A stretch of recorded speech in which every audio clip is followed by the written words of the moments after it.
শেষ আজানের ডাক। গ্রামের নাম চাঁদপুর নয়, অন্ধকারপুর। এই গ্রামে একটা অদ্ভুত নিয়ম আছে।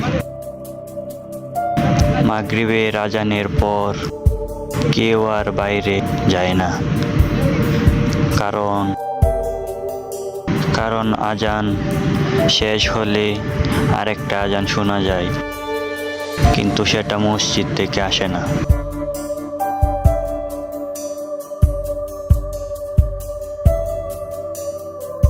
যে গ্রামে সন্ধ্যার পর কেউ বের হয় না, এই গ্রামের নাম অন্ধকারপুর। এখানে সূর্য ডোবার আগেই সব দরজা বন্ধ হয়, কারণ সূর্য ডোবার পর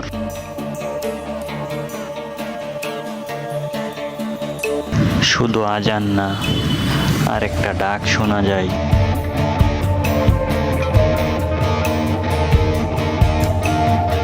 কিন্তু সেই ডাক মানুষকে মসজিদে ডাকে না, মানুষকে ফেরত আনে না।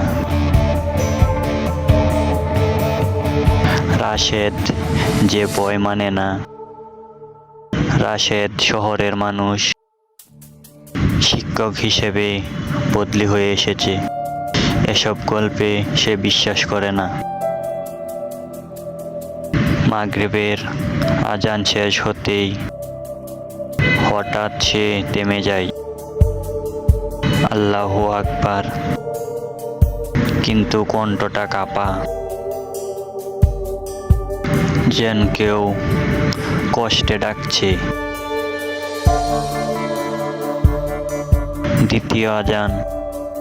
আজান শেষ হওয়ার 2 মিনিট পর আবার আজান। মসজিদের মাইক বন্ধ, তবু শব্দ আসছে। রাশেদের বুক ধড়ফড় করে, কারণ এই আজান নিয়ম মেনে না, কষ্ট মেনে চলে।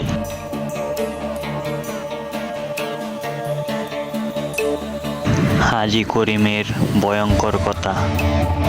হাজি করিম বলে, ওটা আজান না বাবা, ওটা এক অসমাপ্ত দায়িত্ব। 30 বছর আগের গল্প। এক ইমাম, এক নিখোঁজ রাত, আর এক অসমাপ্ত ডাক। নিষিদ্ধ কাঁচা রাস্তা। গ্রামের বাইরে এক রাস্তা। আজানের শব্দ সেখান থেকে আসে। সবাই মানা করে, ইমাম শুধু বলে, যে যায় সে আর আগের মতো ফেরে না। আজানের উৎস।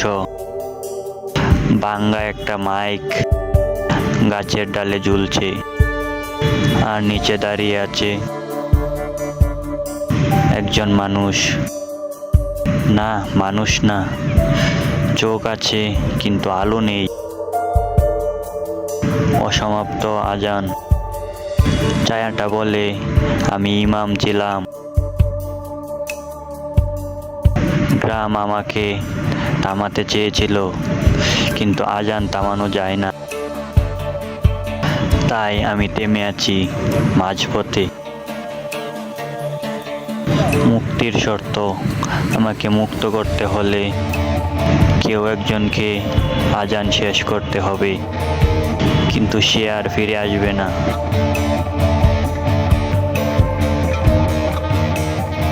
রাশেদ বুঝে যায়, ভয় থেকে বড় কিছু আছে।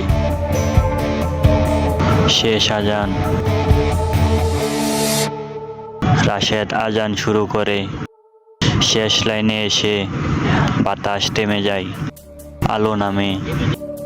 আজান শেষ, রাশেদ নেই।